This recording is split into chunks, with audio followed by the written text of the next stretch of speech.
And I quote, "I'll be there in a minute. Give me a second." Time is relative, folks. Time is relative. Yes. So, hey, cheers to everybody in the chat. They're a division rival. I don't care how many wins they get. Screw them. That wasn't the take I was expecting to hear. I want to gush over watching live Chris Tanev. I think that we completely underestimate the skill it takes to play defense. One highlight or several highlights does not a Calder trophy make. I'm stepping in here. I'm going to be the crotchety old man here. They need to learn patience. They need to understand the tension, everything, and the drama. How dare! Look at this. How is McDavid not getting a penalty? You guys need to calm down with this, okay? You guys need to calm down with it. Well, hello there, and welcome to the live Shifts and Pucks News Pack for Monday, November the 7th. Of course, you can follow us on Twitter at Shifts and Pucks, Facebook.com Shifts and Pucks, YouTube.com Shifts and Pucks, Twitch.com Shifts and Pucks. Subscribe wherever you get your audio, as well as on the Area 51 Sports Network. As get ready here for a road trip for both the Calgary Flames and the Vancouver Canucks. Canucks on a 5-game road trip, the Flames on a 3-game road trip. They start tonight against the New York Islanders. We will get into that. We'll get into lineup news or line combination news for the Vancouver Canucks. And as well, 3 stars does the 3 stars of the week. And we'll talk about the Bruins and what other things that are going on here. This time we'll start with the Flames, and then we'll do the Flames and the Canucks, and then we'll get into the Mitchell Miller situation here, as the Flames are on a 4-game losing streak on the road. They did get a point against the New Jersey Devils. They were down 3-1 after one period. The Flames came back and tied it, but the Devils came away with the 4-3 victory in overtime. So, again, I think just from the first part here, the Devils continue to shine. Vitek Vanacek, 5-1 to start this year in goal for the New Jersey Devils. Of course, you got injuries to Mackenzie Blackwood. And you're getting goals from Nathan Bastian. Miles Wood is a pain in the butt to play against. And then Fabian Zetterlund. Fabian Zetterlund comes in and has entered the chat. You already have a Jack Hughes entered, Nico Hischier. You've got Jesper Bratt. Now Fabian Zetterlund is another player that jumps in here, and he has a great performance. The Devils are absolutely loaded with talent. That's the one thing that you have to say here. He was a third-round pick in 2017, 63rd overall.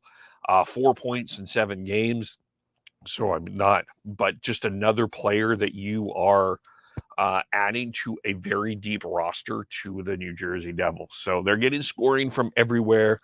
They are gaining confidence, and like the Buffalo Sabres, they continue to have made a statement heading out west, knocking off the Flames, knocking off the Oilers in a remarkable fashion, and as well as knocking off the Canucks. So they did what the Sabres did and swept Western Canada. So the Devils continue to roll. The Flames was a very interesting night because Daryl Sutter has had an interesting week. Well, first, the line juggle went back to the original lines of the year. So Huberdeau and Lindholm were back together. Kadri and Mangiapane and Dubé were back together. It was Backlund, Coleman, Lewis. But Backlund was benched. Rooney was benched. Lucic was benched in the third period. A lot of people were upset about Backlund specifically because he's been one of the best 5-on-5 players for Daryl Sutter this season. But Sutter said he didn't see the energy from Backlund, so he benched him. This team has lacked energy for a good chunk here for the last little bit. And while I understand where people are coming from with Michael Backlund, he seems to be one of your better players and not the type of guy that you bench. I think Daryl Sutter is also old school enough or traditional enough to know that this is one way to get a message to players is by benching them. And I think that the Flames are feeling a little comfortable. I think the Flames are feeling like they are the favorites, and they're not putting in the. I don't think that they are putting in the effort, especially this week. After you come away 5-1 and you beat Colorado, Edmonton, Vegas, you come and you do all of that. To come back to this sort of flat period at home, there's a number of issues, and I think Sutter is trying to just weed the comfort out. Um, you know, so for me, I think I'm looking at this with Backlund. While I understand where people are coming from, I totally support and understand where Sutter's coming from. He's got to it kind of feel like this team has kind of believing its press clippings, and Sutter needs to put his stamp back on this team. They are not playing Daryl Sutter hockey. They are not playing to the identity of what this team wants to be, and messages need to be sent. I did think Elias Lindholm had a really strong game. He's starting to get better, but definitely a questionable interference call in overtime. But the Flames just stumbled along a little bit here. They hit the road. They play the Islanders tonight. And injury news is the other part of the Calgary Flames story right now. Chris Tanev hasn't played, won't play tonight. Michael Stone goes on injured reserve. They call up Nick DeSimone, who's playing tonight with Connor Mackey. Dennis Gilbert is the seventh defenseman. A lot of people have asked about Nicholas Milosh. This is a cap issue why you're adding DeSimone and there. And DeSimone and Gilbert are playing together with the Wranglers right now, so that in some senses makes sense. Might change here a little bit, but Nick DeSimone is on the road trip. He's playing with Connor Mackey. And I think just the other thing with the Flames here that hasn't been talked about enough is I think we overrated this blue line a little bit. I think we came in with a little bit of expectations that Oliver Shillington and would be back and Chris Tanev would all be okay. And Shillington, we don't know what's happening with Shillington. Tanev is injured. You've got Zadorov is not a top. I don't believe that Nikita Zadorov is truly a top 4 defenseman. Mackenzie Weegar is adapting and adjusting to the lineup here. You've got Rasmus Hannafin and Noah Hannafin, who I don't think have been spectacular in any way, shape, or form this year. And Daryl Sutter's talked about the deep pairings overall. He's even challenged Connor Mackey of taking opportunities. This blue line hasn't done the job overall. And that's, as much as we can put the blame on the forwards here, the D also needs to take a little bit of a hit as well. So see what happens here. The Flames are taking on the New York Islanders. And just as we look here at the Islanders, Sorokin, I believe, will be getting the call in goal. Let me confirm that. And the Islanders, and as they are 7-5 to start the year, they took a pretty... they took some heat for their offseason. I mean, they were reportedly involved in some sort of trade with the Vancouver Canucks. They were reportedly involved in the Nazem Kadri free sweepstakes and didn't get anything done.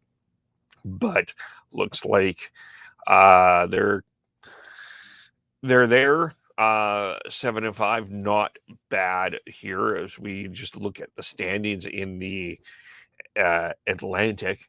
By the way, the Flames go against the Devils tomorrow, so return of a road trip for the New Jersey Devils. We'll see what happens here. The Devils currently are sitting 5th in the division at 7-5, tied with Philadelphia, who has a game in hand. So we're going to see where they're at this particular point. They are coming off a 3-0 loss to the Detroit Red Wings. Anders Lee is leading the way in goals with 6. Matthew Barzal has 11 assists. And Ryan Pulock is a +9. Ilya Sorokin, 2.2 in terms of goals against. Power play, not good, 13.5. Penalty kill, good. They're really strong, 90.5%.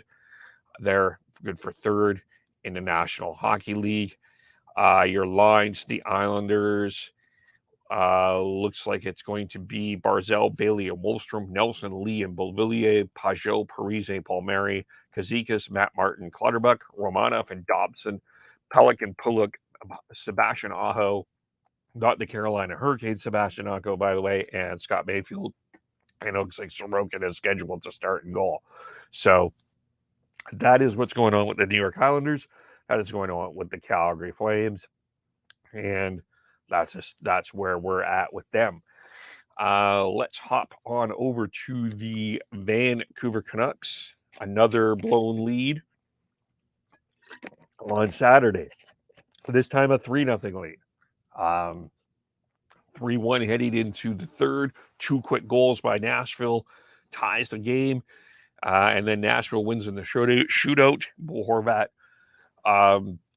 If there was an epitome of the luck that the Canucks have been facing the last little bit, look at what happened on Bo Horvat. Loses the puck on the shootout. Nashville, they just work, though. Nashville, they work. They get off to a terrible start. 2 goals in the early here. Undaunted, down 3-0 after 1. Undaunted. They find a way to do it again. Nashville's working their way back. Not off to a great start, but getting themselves trying to get their footing back a bit here, and so good on them. At the Canucks again, it's confidence. They're not. Demko's taking a heat here for his goaltending performance. He hasn't been great. The defense, of course, in front of him hasn't been great.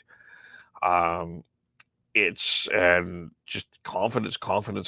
I mean, they're getting more production out of Kuzmenko. Mikheyev had a strong part, but then you get 2 goals from Nashville from Jordan Gross. You get a goal from Nino Niederreiter, and so there you go. And Nashville comes away with the win. The Canucks will play in Ottawa, and that will be an interesting game because Ottawa, I don't think has been. Ottawa's stumbling along a little bit here. I think certainly think there was higher expectations to have a better start in Ottawa. So that will be an interesting game. You've got back-to-back games this week. You've got Ottawa, Montreal for Vancouver, and then you got Toronto, Boston, Saturday, Sunday as part of this road trip. So we'll see where we see Spencer Martin. Can Thatcher Demko get his game together? How are these pairings going to go? By the way, just looking at the lines, today for the Canucks,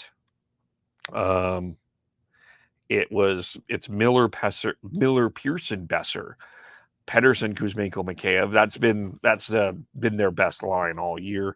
You've got Horvat, Podkolzin, Garland, Amon, Joshua, Studnicka, who's been an effective 4th line. Hoglander and Dries were the extras. Hughes and Shannon, Bear, OEL, Stillman, Myers, and Rathbone, Burrows. Wondering if we're seeing Jack Rathbone yet. Riley Stillman has struggled a little bit for sure. But I think this whole defense, I mean, Ethan Bear is putting in an effort, but this whole blue line hasn't been great all year. So to point this to Riley Stillman specifically, bit unfair, I think. But I mean, for Rathbone, you would rather him, if you're not going to play him in Vancouver, you would rather send him to Abbotsford, I would think, at some point. But he's on the road trip. If he's on the road trip, I would suspect he should play. Going to be curious about that as well. So that's what's going on there with the Vancouver Canucks as they get ready for their road trip. The Calgary Flames start their road trip tonight. The big news of the weekend was in Boston. It was involving, of course, on Friday, they signed Mitchell Miller, who was a renounced draft pick of the Arizona Coyotes. And this is, was like absolute. There's no other way to put this from the Bruins' perspective. An absolute disaster of a weekend for them. It they signed him to a 3-year deal.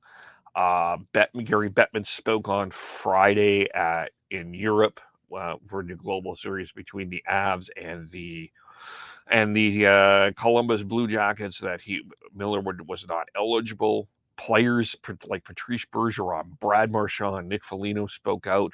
Bruins fans spoke out. NHL fans spoke out. A lot of reporting done on the fact that Mitchell Miller claimed these approaches of apology and changes were not as sincere as they came out to. And the Bruins ultimately decided to cut ties. Cam Neely spoke about it today in a press conference. And they are apologizing for the approach of this. And it's not a good situation. They did a press release, and Neely today said that they thought the bottom line here of this is the Bruins didn't do their research. And Neely basically admitted to this. They didn't talk to the family. They didn't do their research on even if Miller would have been eligible or not. And there's a whole bunch of interesting questions about what's going on here. And so from the Bruins' perspective, not a good look. And for the organization, and they've got some repairing to do. And I feel for the people I feel for here is Isaiah Meyer Crothers, who's had to relive this situation over and over and over again. And there's been no true consequences while we're talking about second chances for Mitchell Miller. It's just it's a terrible situation. It's a terrible situation. I feel for those that have been bullied, just seeing this guy get this opportunity without this due diligence and not putting in the work. If there was a little bit of work done, if there was some work done, I think this conversation around second chances could be a little bit more appetizing. But what he did specifically, and I really like that what people have said, is this isn't a guy that shoplifted when he was 14. This wasn't a guy who smoked weed when he was 14. This is a pretty serious thing that he did. And this is not something that you simply flip out to a second chance to. So the Bruins, there was an expectation today, or at some point they put him on waivers, and that starts the process of cutting ties with him. But he's not going to play with the Boston Bruins organization. That much we know, and it was a disaster, plain and simple, the disastrous weekend for the Boston Bruins overall. But they do have a game tonight. They are in a Stanley Cup rematch from here with the St. Louis Blues back in 2019 when the Blues won the Cup. They are meeting. The Blues are having a number of issues here. They are off to a horrendous start. Lots going on wrong in St. Louis right now for sure. They sit with a record of 3-6. They are actually in the bottom of the entire Western Conference. They are actually tied with Columbus with the worst record of the league. And although they have only played 9 games, 1-4 at home, and it's not good things going on in St. Louis at all. And it was a very curious situation again with St. Louis. You signed Robert Thomas. You signed Jordan Kyrou to those big deals. You didn't give a contract to Ryan O'Reilly. You let Ville Husso walk. And you have Jordan Binnington again trying to fight another goalie in Sorokin. just man, oh man, you still got the Vladimir Tarasenko situation not resolved. He hasn't said he's wanting to stay. You had you've just got a bunch of situations in St. Louis, and they've been a team, to be fair to St. Louis, they've been in this situation before and came back and won a cup. So there can be some trust or some caution when we're watching this, but this is currently where St. Louis is at. I mean, but this hole that they're digging into, this is not an easy hole to get out of. I mean, okay, you've got Arizona. I mean, you're expecting Arizona to stumble. Minnesota, I think people were expecting them to be a playoff team. Chicago, I don't think people are expecting that pace. But you've got Winnipeg, who's they're playing well. They've got a good record. Well, I think they'd like to play better. Colorado is going to start to get that game together as well. They're in a very tough division. Nashville trying to turn it around here. You cannot. I don't think that it's as easy as going from bottom to top here for St. Louis. They got to get that going for sure. Boston, they're still rolling, like in terms of their on ice play. They're still the best team in the Eastern Conference with the record at 10-2. The other game tonight is the Edmonton Oilers taking on the Washington Capitals. The Capitals have lost 2 in a row. They're stumbling along here at 5-6-2. I've lost 2 regulations in a row here. Pardon me. Let me correct myself there. They lost to the Coyotes. They lost to the Red Wings. They lost in overtime to the Golden Knights in a Stanley Cup final rematch of 2018, and then they've lost to the Hurricanes. So they've lost 4 in a row. The Oilers, we talked a lot of time in Calgary consternating about the stumble that the Flames are on. The Oilers are not doing a heck of a lot better. They're having a lot of struggle with their goaltending. Jack Campbell is struggling. Stuart Skinner is going to get the start tonight. So yeah, they lost to the Dallas Stars 6-2 at home. They haven't taken advantage of a pretty good road trip. I mean, yeah, they're 7-5. But I don't know if you're coming away in Edmonton feeling completely comfortable with your 7-5 right now. If you're thinking, wow, we're a good team. You've got Connor McDavid scoring goals. That's great. But doesn't feel like it's a consistent road in there, and you may be right now 4th in the conference or 4th in the Pacific Division, but you've lost 2 in a row. The nice thing with the Oilers that they have the advantages. They are 3-0 on the road, so they're getting their game on the road. Here, they're doing well on the road, so that's not so bad for them. And Washington may get that tonic, but the goaltending situation is what's interesting to me. I've said I think Stuart Skinner is going to eventually be the number 1 goalie there. I think that's how this is trending.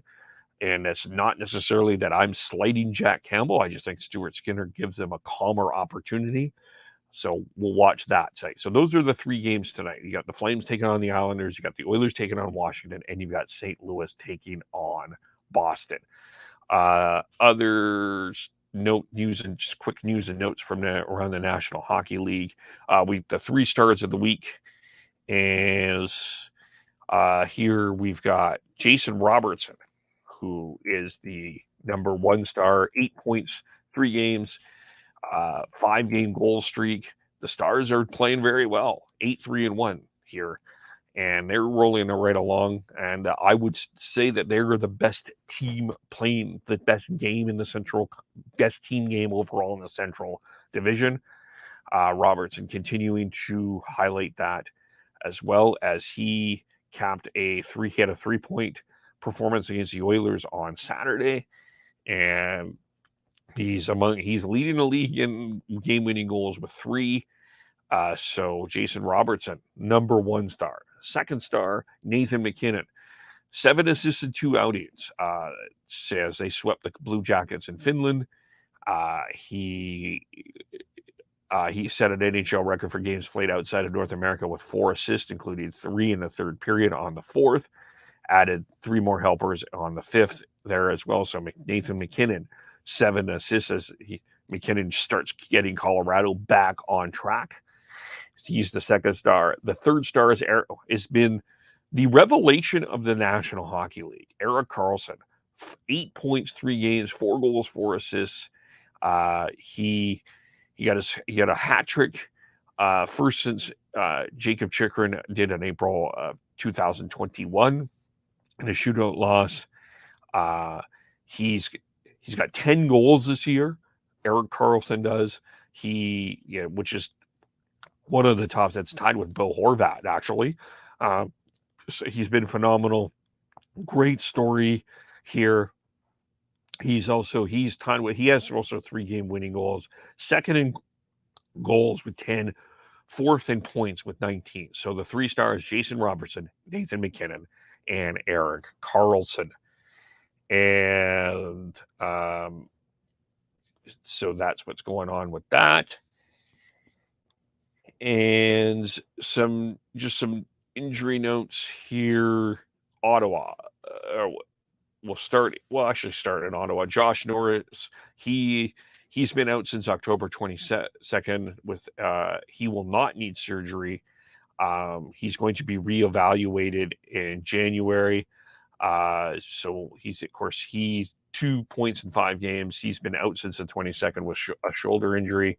Mackenzie Blackwood, he got hurt in the Oilers game. He's out indefinitely with the injury. Lindy Ruff said it's an MCL sprain. They're heading home to play Calgary tomorrow. So it's going to be Vanacek running the ball in New Jersey for a while. Chicago, Peter Mrazek was activated off injured reserve, and they put Alex Stalock on IR retroactive. Mrazek was injured on October 21st because of a groin injury. Alex Stalock was in concussion protocol, taking a hit from Casey Kazikas back there. So goaltending injuries in Chicago. Ilya Samsonov was placed on IR Sunday. He's going to be out a week. He was injured on a Saturday on a penalty shot attempt by Brad Marchand.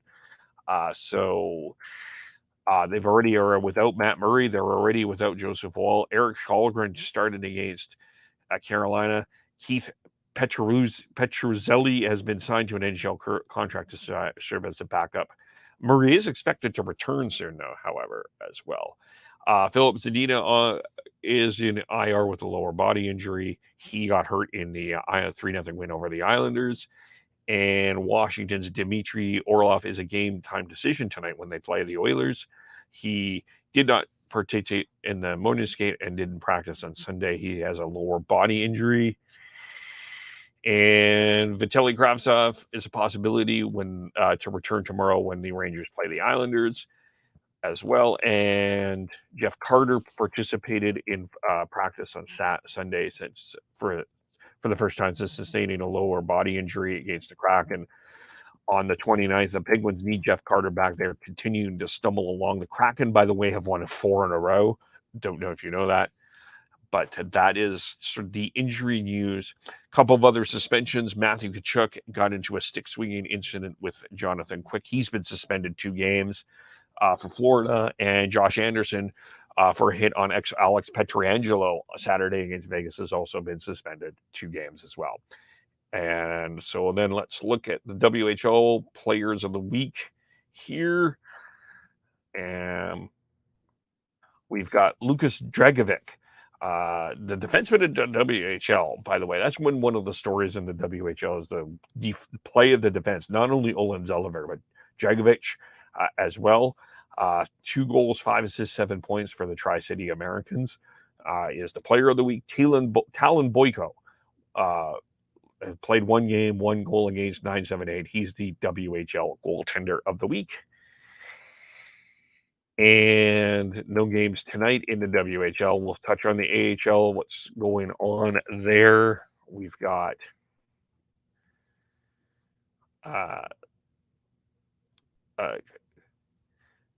the Player of the Week is from the Toronto Marlies. It is the Player of the Week. He is Logan Shaw. He had 5 goals, 4 assists, 9 points in 3 games. He is leading the league in points, by the way, for the Toronto Marlies. Here, the Wranglers are in action tomorrow. They rolled over San Jose yesterday, 8-2. So no games tonight in the AHL. Wranglers in action tomorrow against San Jose. The San Jose Barracuda. Abbotsford is at home on Thursday against the Henderson Silver Knights. So that will be the news of the day. Scheduled to have a podcast on Thursday focusing on the Flames. That's the schedule. Not sure when. Still working some schedule kinks out. So bear with us in terms of the lengthy Canucks and Flames focus podcast. But you can follow us all individually on Twitter. Tyler, TNOBLE, Sean, Beardy Canuck 03, Christian Schneid's, SCHNEIDZ, Devin, Gordhouse 09. Of course, you can follow Fireside Chat. They posted their latest out on today about what's going on with the Flames at Fireside Chat. You can follow me, KEVULE, Shifts and Pucks, Facebook, YouTube, Twitter, Twitch, as well as, of course, on the Area 51 Sports Network. Thank you for watching. Thank you for listening. We will talk to you very soon. Bye for now.